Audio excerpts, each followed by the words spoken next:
freedom, equality, brotherhood.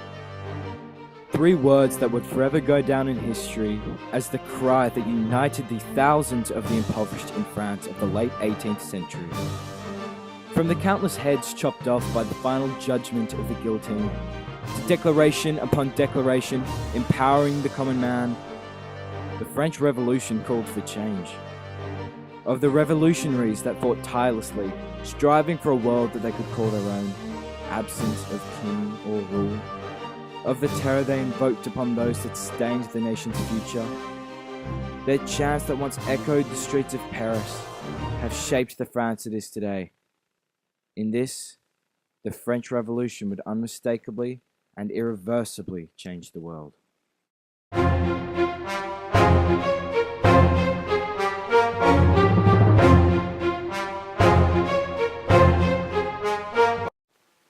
In factors that are both strong and many in nature, the French Revolution was a happening that is best described in its strive for equality. France, in several senses, was a place of imbalance. Power, money, low taxes, food, and military strength was limited to the select thousand in France that retained a higher place in society, meaning the peasant of France would be, in an understatement, disadvantaged. The people were categorized into three groups or estates. The first estate, the clergy, the second, the nobility, and the third, the commoners. As the wealthy royals enjoyed five-course meals in the palace of Versailles, such as the king at the time, Louis XVI, the people starved in the streets. They were furious. In what became a violent feat, the storming of the Bastille prison in Paris on June the 14th, 1789, which would later become a national day of celebration, marked the new age of revolution and terror in France, which would ultimately turn the tables of a monarch France and undermine the structure of the three estates. What later followed was a series of events that ultimately led to the Republic of France, when a multitude of documents was written by the National Assembly, also known as the People's Assembly, about the rights of man in August 26, 1789, and of the government of France in 1792. However, the violence continued thereafter. In fact, it escalated. France was to enter a dark period known as the Terror, which saw the death of thousands of royalist and aristocratic French. It was a time in that, the words of Belloc, leaves gaps that many men dare not bridge by reading. A key figure of the revolution was Maximilien Marie Isidore de Robespierre, who was born on the 6th of May, 1758.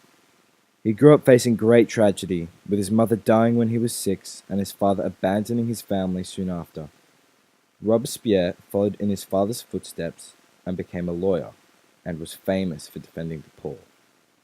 During the French Revolution, he became a leader of the radical and political group called the Jacobins.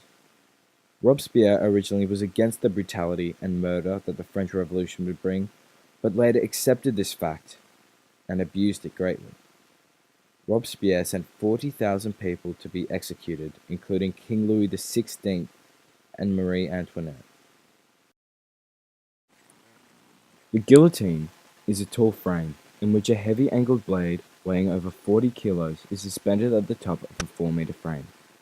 Although invented by Antoine Louis, the guillotine became eponym to Dr. Joseph Guillotin, a French physicist who proposed the death penalty be carried out by the device on the 10th of October 1789.